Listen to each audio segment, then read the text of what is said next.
Where to invest, property या फिर SIP. देखिए आपको कहाँ पर इन्वेस्टमेंट करना चाहिए, प्रॉपर्टी पर, रियल एस्टेट पर या फिर एसआईपी पर। इन दोनों में सबसे ज्यादा रिटर्न किसमें मिल सकती है और आपके लिए कौन सा बेस्ट ऑप्शन हो सकता है। देखिए इन्वेस्टमेंट करने का तरीका बहुत सारा है, तो आप डिसाइड कीजिए कि आपको कहाँ पर इन्वेस्टमेंट करना चाहिए। यहाँ पर एग्जांपल लेके चलते हैं कि आपके लिए प्रॉपर्टी पर इन्वेस्टमेंट करना अच्छा हो सकता है या फिर एसआईपी पर इन्वेस्टमेंट करना बेस्ट ऑप्शन माना जा सकता है। तो देखिए अगर आपको रियल एस्टेट में अच्छी जानकारी है, अच्छी पकड़ है, तो आप रियल एस्टेट में इन्वेस्टमेंट कर सकते हैं। लेकिन अगर आपका थोड़ा बहुत नॉलेज है शेयर मार्केट के बारे में, स्टॉक मार्केट के बारे में, एसआईपी, लमसम, एसडब्ल्यूपी, इस सब के बारे में आपको ज्यादा नॉलेज है, तो आप यहाँ पर इन्वेस्टमेंट कर सकते हैं। क्योंकि ये प्रॉपर्टी के मुताबिक यानी प्रॉपर्टी में लगभग अप्रॉक्स 8%, 10% तक ही रिटर्न मिलता है। लेकिन आप एसआईपी में इन्वेस्टमेंट करते हैं, शेयर मार्केट में, स्टॉक मार्केट में इन्वेस्टमेंट करते हैं, तो यहाँ पर जो रिटर्न देखने को मिलती है वह 15%, 18%। अगर आप अच्छा स्टॉक अच्छा पर इन्वेस्टमेंट किए तो आपको 20%, 22% तक भी रिटर्न देखने को मिल सकती है। तो प्रॉपर्टी के मुताबिक एसआईपी में अच्छा खासा रिटर्न मिलती है। तो आप डिसाइड कीजिए कि आपको कहाँ पर इन्वेस्टमेंट करना चाहिए। इन दोनों को कंपेयर करके चलते हैं कि आपका कौन सा बेस्ट ऑप्शन हो सकता है, प्रॉपर्टी या फिर एसआईपी।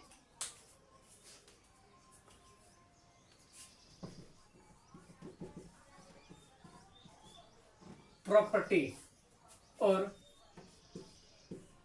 एसआईपी। देखिए आप प्रॉपर्टी में इन्वेस्टमेंट करते हैं तो आपको क्या क्या देखना पड़ता है।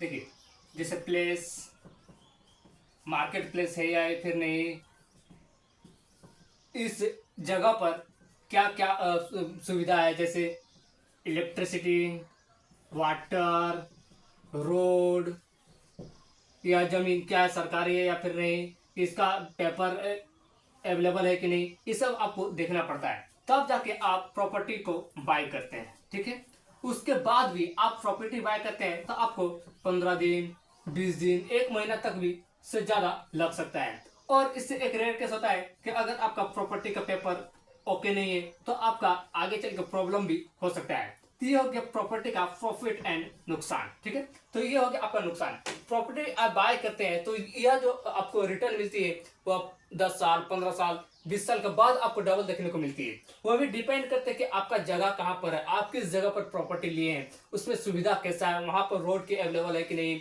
इलेक्ट्रिसिटी अवेलेबल है कि नहीं, वाटर अवेलेबल है कि नहीं, वहां का जगह कैसा है। तब डिपेंड करते हैं कि आपका प्रॉपर्टी का जो वैल्यू है वह आगे चलकर कितना बढ़ेगा। तो इन सारे फैक्टर को देखना पड़ता है। तो प्रॉपर्टी अगर आप बाय करते हैं तो लगभग 15 साल, 20 साल, 25 साल के बाद ही आपका जो प्रॉपर्टी का वैल्यू वह डबल होती है। अप्रोक्स यहाँ पर जो है आपको प्रॉपर्टी का वैल्यू मान के चलते हैं कि हर सालाना जो है 5-7%, 8%, 9%, यहाँ तक कि 10% बढ़ती है। तो अगर आप इन्वेस्टमेंट करते हैं तो 15 साल, 20 साल बाद ही आपको प्रॉपर्टी का वैल्यू डबल होगा।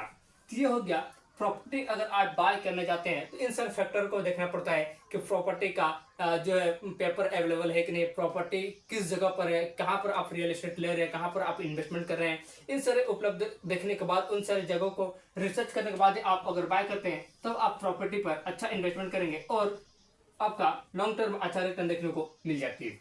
यहीं पर एसआईपी। देखिए अगर आप शेयर मार्केट में थोड़ी बहुत नॉलेज है, स्टॉक मार्केट की नॉलेज है, तो आप एसआईपी शुरू कर सकते हैं। एसआईपी में ना आपको झंझट देखनी पड़ती है, ना ही आपका कोई प्रॉब्लम होता है। यहाँ पर क्या होता है कि आप एक बार क्या किए, रिसर्च किए और आप इन्वेस्टमेंट कर दिए। आप अच्छे से रिसर्च किए, अच्छे से एनालिसिस किए, अच्छे से जानकारी प्राप्त किए, उसके बाद क्या किया कि इन्वेस्टमेंट कर दिए।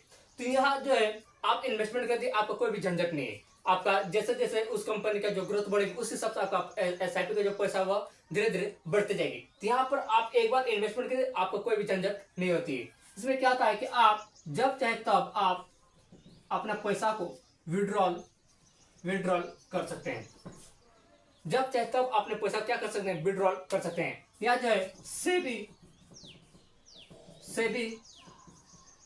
सेबी इनका निगरानी करती है। आप इन्वेस्टमेंट किए, ठीक है, तो आपका जो है वो आपका कितना इन्वेस्टमेंट है, कब आप इन्वेस्टमेंट किए, कितना आप इन्वेस्टमेंट किए, आपका पैसा की ग्रोथ किस तरह से बढ़ रहा है, सब क्या करते हैं सेबी के अंडर में होता है। सेबी यहाँ पर निगरानी करती है। तो यहाँ पर आपका क्या हो गया कि आपका पैसा सेव है और आप यहाँ पर झंझट नहीं करते। जब चाहे तब आप पैसा को विड्रॉल भी कर सकते हैं, जब चाहे तब आप अपने पैसा को क्या करते हैं डिपॉजिट भी कर सकते हैं या फिर इन्वेस्टमेंट भी कर सकते हैं। तो एसआईपी में प्रॉपर्टी से रिलेटेड एसआईपी में थोड़ा कम झंझट होता है, लेकिन ये है कि आपको एसआईपी के बारे में थोड़ी नॉलेज होनी चाहिए, स्टॉक मार्केट के बारे में थोड़ी नॉलेज होनी चाहिए, शेयर मार्केट के बारे में थोड़ी नॉलेज होनी चाहिए, तभी आप इन्वेस्टमेंट कर पाएंगे, तभी आपका लॉन्ग टर्म में ज्यादा रिटर्न मिल सकती है।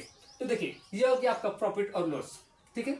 प्रॉपर्टी में आप जब चाहे तब अपने प्रॉपर्टी को बाय और सेल नहीं कर सकते। यहाँ पर थोड़ा लॉन्ग प्रोसेस होता है, थोड़ा टाइम लगता है, 1 महीना 2 महीना 3 महीना तक भी लग जाता है। लेकिन एसआईपी में ऐसा कुछ भी नहीं होती है। आप आज इन्वेस्टमेंट किए, आप आज इन्वेस्टमेंट कर सकते हैं। अगर आपको पैसा की आवश्यकता है तो आज आप विड्रॉल किए तो आपको 1-2 दिन में आपका पैसा भी विड्रॉल हो जाती है। लेकिन प्रॉपर्टी में ऐसा नहीं होती। अगर आपको कोई भी फाइनेंशियल प्रॉब्लम हो जाती है या फिर कोई भी इमरजेंसी पड़ जाती है तो अगर आप अपने प्रॉपर्टी को सेल करने जाएंगे तो इसमें प्रोसेस होने में लगभग 20 दिन 30 दिन 50 दिन तक भी लग जाता है। लेकिन एसआईपी में ऐसा कुछ भी नहीं होता है। आप जब चाहे तब आप बाय कर सकते हैं, जब चाहे तब आप सेल भी कर सकते हैं और अपने पैसा को विड्रॉल भी कर सकते हैं। तो ये रहा इन दोनों का कुछ प्रॉफिट एंड लॉस, मतलब कि कुछ लाभ भी है तो कुछ क्या नुकसान भी होता है।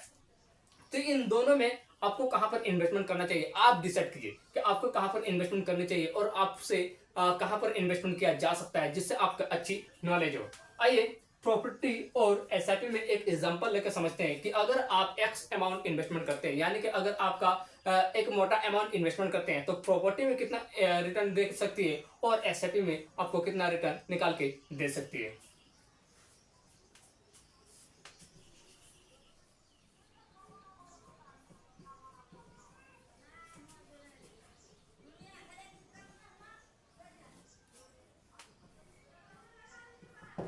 देखिए प्रॉपर्टी यानी कि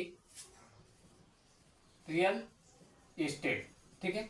आप प्रॉपर्टी में इन्वेस्टमेंट करते हैं, मान लेते हैं आपके पास 15 लाख रुपया है और आप प्रॉपर्टी में इन्वेस्टमेंट करना चाहते हैं, तो आपका जो है 15 लाख कितना रिटर्न निकाल के दे सकती है प्रॉपर्टी में, आइए समझते हैं। देखिए आप इन्वेस्टमेंट कर रहे हैं, इन्वेस्टमेंट अमाउंट कितना है 15 लाख, ठीक है। आप 15 लाख रुपया क्या किए इन्वेस्टमेंट किए, इसका जो एनुअल इंटरेस्ट अप्रोक्स मान लेते हैं, इंटरेस्ट सालाना इंटरेस्ट कितना 10%, और आप टाइम पीरियड 10 साल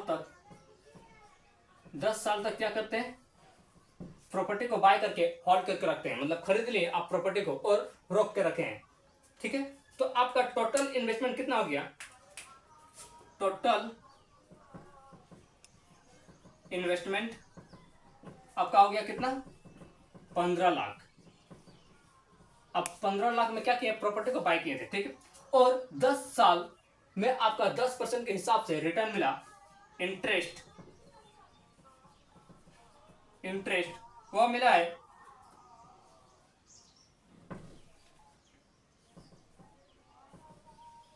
23,90,614 रुपया, और फाइनल वैल्यू हो गया आपका 38,90,614 रुपया।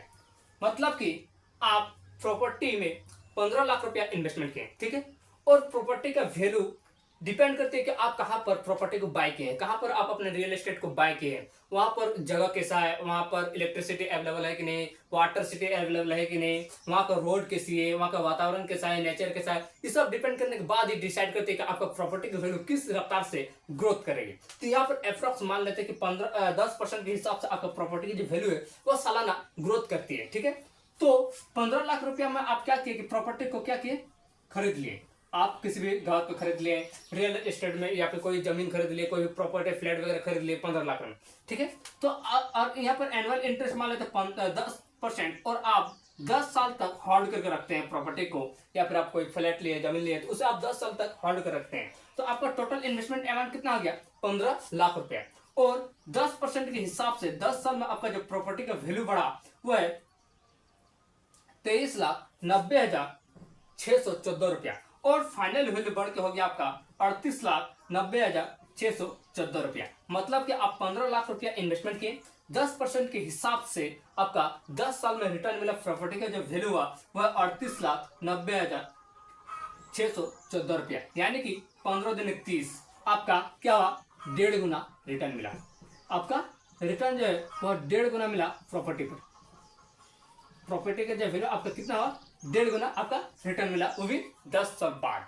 यही अगर आप एसआईपी में यानी कि सिस्टमेटिक इन्वेस्टमेंट प्लान में आप इन्वेस्टमेंट करते हैं तो आपको कितना रिटर्न मिल सकता है, आइए देखते हैं। इन्वेस्टमेंट अमाउंट, ठीक है, इन्वेस्टमेंट सिस्टमेटिक इन्वेस्टमेंट प्लान, यहाँ पर आप हर महीना इन्वेस्टमेंट कर सकते हैं, ठीक है। आप एक हर महीना फिक्स डेट पर इन्वेस्टमेंट कर सकते हैं। आप कितना इन्वेस्टमेंट किए, 15 लाख टोटल इन्वेस्टमेंट आप किए 15 लाख, ठीक है। और एसआईपी में, स्टॉक मार्केट में, शेयर मार्केट में, एसडब्ल्यूपी में, इस सब में जो है इंटरेस्ट रेट वो काफी ज्यादा देखने को मिलती है। 15%, 18%, 20%, 22%, यह डिपेंड करती है कि आप कहाँ पर इन्वेस्टमेंट किए हैं, किस कंपनी में इन्वेस्टमेंट किए, किससे आप रिसर्च करके इन्वेस्टमेंट किए, आपका जो है उस हिसाब से आपका जो ग्रोथ बढ़ती है। आप जहां इन्वेस्टमेंट किए उसका ग्रोथ रेट किस तरह से बढ़ रहा है, किस रफ्तार से बढ़ रहा है, उस हिसाब से आपका जो है वह जो इंटरेस्ट रेट देखने को मिलती है। तो इंटरेस्ट अप्रॉक्स यहाँ पर मान लेते हैं कि 15%, ठीक है। और टाइम पीरियड सेम मानते हैं 10 साल के लिए, 10 ईयर। तो आपका टोटल इन्वेस्टमेंट अमाउंट कितना हो गया, इन्वेस्टमेंट आपका हो गया, आप कितना इन्वेस्टमेंट किए थे, 15 लाख, ठीक है। आप 15 लाख क्या किए, इन्वेस्टमेंट किए। एनुअल इंटरेस्ट 15% के हिसाब से 10 साल में आपका रिटर्न मिलेगा, इंटरेस्ट, ठीक है। एनुअल इंटरेस्ट आपको मिला 45,68,337 रुपया, देखिए 337 रुपया। और फाइनल वैल्यू हो गया आपका 60,68,337 रुपया, ठीक है। देखिए आप यहां पर इन्वेस्टमेंट किए थे कितना, मात्र 15 लाख रुपया एसआईपी में, systematic investment plan.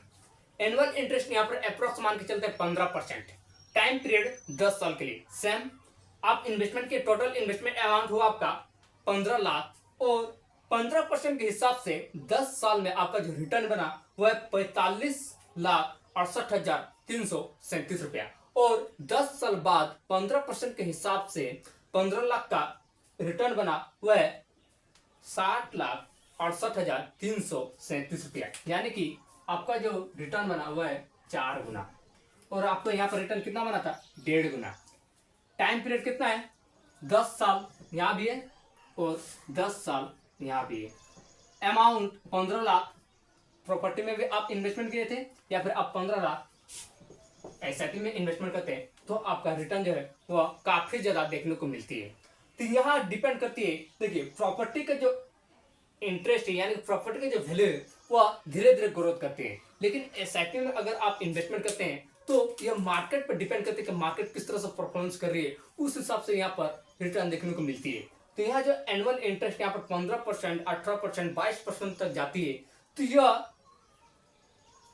Market depend करती है कि आपका रिटर्न जो है वह लॉन्ग टर्म में काफी ज्यादा देखने को मिलती है। तो एसआईपी और प्रॉपर्टी में आपको अच्छे समझ में आ गया कि आपको कहां पर इन्वेस्टमेंट करनी चाहिए। देखिए अगर आप सेफ एंड सुरक्षित चाहते हैं, अपना पैसा सेव रखना चाहते हैं तो आपके लिए प्रॉपर्टी बेस्ट ऑप्शन हो सकता है। क्योंकि देखिए प्रॉपर्टी यानी कि आप रियल एस्टेट में इन्वेस्टमेंट कर रहे हैं तो यह आपका कहीं जाएगा नहीं, ठीक है। धीरे धीरे आपका जो वैल्यू बढ़ते रहेगा और जैसे जैसे प्रोग्रेस होगी उस हिसाब से आपका जो प्रॉपर्टी का वैल्यू भी बढ़ेगी, आपका जो है रियल एस्टेट की वैल्यू भी बढ़ेगी। लेकिन अगर आप एसआईपी में इन्वेस्टमेंट करते हैं तो यहाँ पर थोड़ा रिस्क होता है। अगर आप बिना सोचे समझे, बिना रिसर्च किए, बिना जानकारी के अगर आप इन्वेस्टमेंट कर देते हैं तो आपका पैसा यहाँ पर लॉस भी हो सकता है, क्योंकि यहाँ पर जितना रिटर्न देखने को मिलती है उतना ज्यादा रिस्क भी होती है। इसीलिए आप अपने थॉट्स, अपना विचार से इन्वेस्टमेंट कीजिए। आप सोचिए कि आपको कहाँ पर इन्वेस्टमेंट करनी चाहिए, आपको कहाँ अच्छी लगती है, कहाँ आपके लिए बेस्ट है, कहाँ आपको कहाँ आपका पैसा सेव रहती है, कहाँ आपका पैसा जो है वह रिस्क में होती है। तो यह अपने हिसाब से एनालिसिस करना चाहिए, अपने हिसाब से डिसीजन लेना चाहिए कि आपको प्रॉपर्टी में इन्वेस्टमेंट करना चाहिए या फिर एसआईपी में इन्वेस्टमेंट करना चाहिए। प्रॉपर्टी के मुताबिक एसआईपी में आपको अच्छा खासा रिटर्न देखने को मिलती है, लेकिन यहाँ पर रिस्क भी प्रॉपर्टी से ज्यादा होता है। तो आई होप वीडियो अच्छी लगी हो तो एक लाइक और चैनल को सब्सक्राइब करना ना भूले। फिर मिलते हैं एक नेक्स्ट वीडियो में।